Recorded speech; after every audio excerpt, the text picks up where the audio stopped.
가슴 두근거림, 가슴 답답함, 교감신경 흥분하면 이제 눈이 커진다거나 어지러움, 네. 손 떨림, 네. 식은땀, 네. 복부 불편감.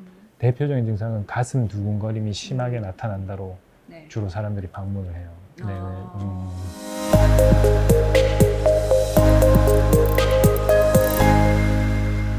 네, 계속해서 공황장애에 대해서 이야기 이어나가 보도록 하겠습니다. 이번에는 공황장애 과연 어떤 증상을 보이는지 또 어떻게 진단을 내릴 수 있는지 이야기 나눠볼게요. 선생님, 공황장애에 걸리면 어떤 증상들이 발생하나요? 제가 앞에서 말씀드렸듯이 공황이라는 게 불안의 최고 네. 심한 증상이라고 했잖아요. 그래서 일단은 불안의 증상을 살펴보면 돼요.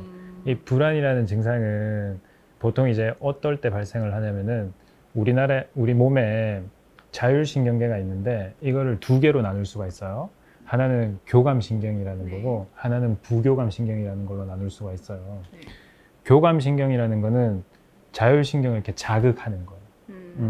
부교감신경이라는 거는 자율신경을 낮춰주는 거고 불안할 때는 이 교감신경이 작용할 때의 몸의 상태가 나타난다고 생각을 하시면 돼요.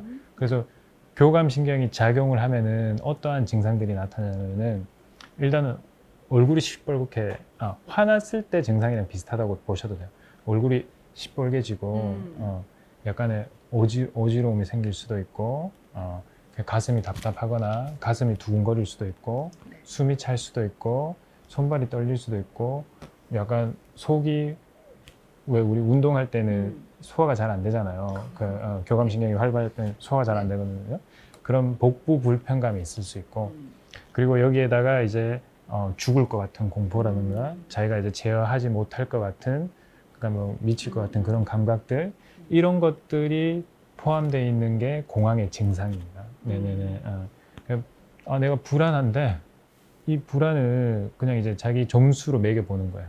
내가 가장 편할 때 상태를 0점, 죽을 것 같이 힘들 때 상태를 10점이라고 하면은 공황 발작은 이렇게 10점 정도의 불안이 느껴진다. 네. 그거를 이제 자기가 내가 공황이 아닌가라고 생각을 하시면 될 거예요. 네. 그러면은 이게 갑자기 발생하는 건가요? 공황의 정의 자체가 네.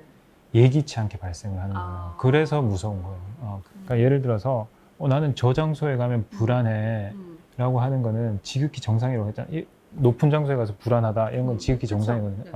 그러면은 자기가 불안한 장소가 어떤지 알고 불안한 상황이 어떤지 알고 그 상황에서 불안하다는 거는 자기가 이제 대처할 수 있는 것도 이제 늘어나게 돼요. 그런 방법이. 근데 공황장애는 시도 때도 없이 예기치 않게 네. 그 어떤 장소인지도 모르고 이제 발생을 하기 때문에 그래서 장애가 발생을 하는 거예요. 내가 혹시 저기 갔는데 발생을 하면 어떡해? 영화를 보러 갔는데 영화관에서 만약에 공황 발작이 일어나면은 나 어떻게 할까? 나올 수 있을까?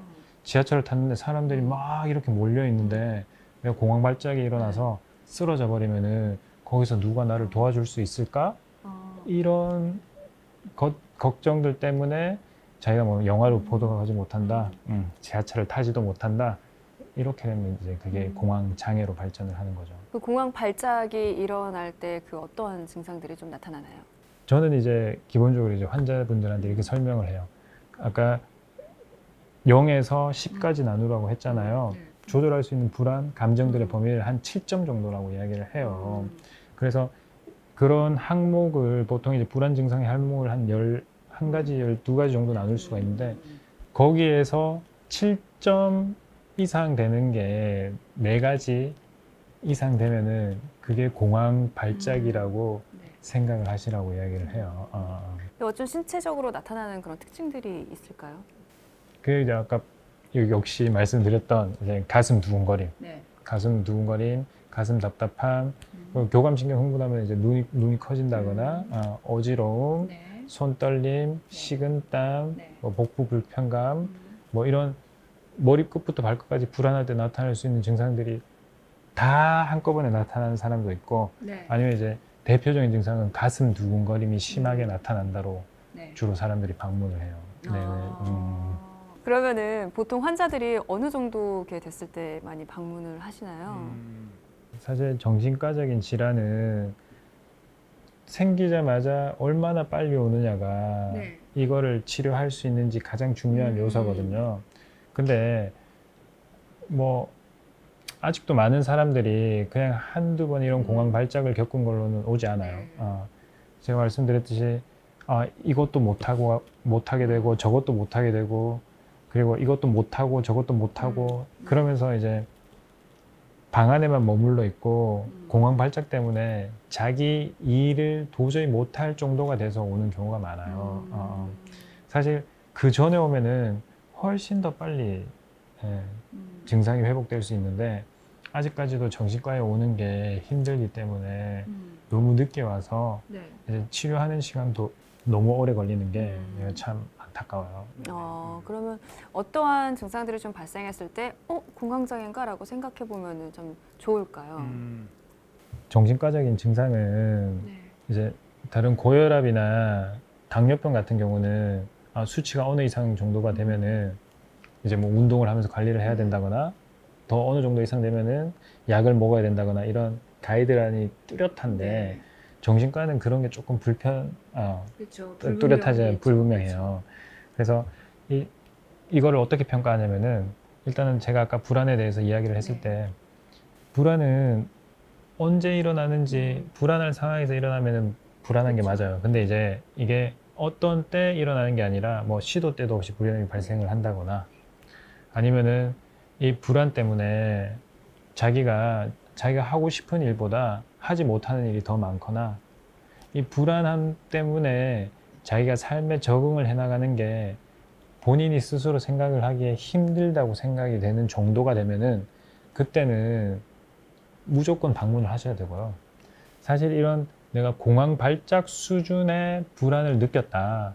그러면 이제 공황 장애는 아니더라도 일단 한번 방문을 하셔서 이런 내가 공황 발작을 일으키는 원인이 그때 그 특수한 상황 때문인지 아니면 어떠한 그런 뭐 기질적인 문제나 아니면 장애가 숨어져 있을 수도 있는지 이런 거를 한번 검진을 하는 거는 적극 추천을 드려요. 네네네. 네. 혹시 지금 영상 보시는 분들 중에서 평소에 많이 불안감 때문에 고민이신 분들은 방금 선생님 말씀하시는 대로 스스로 한번 생각해 보시고 좀 심각하다 싶으시면 반드시 정신과 상담을 받으시기 바랍니다.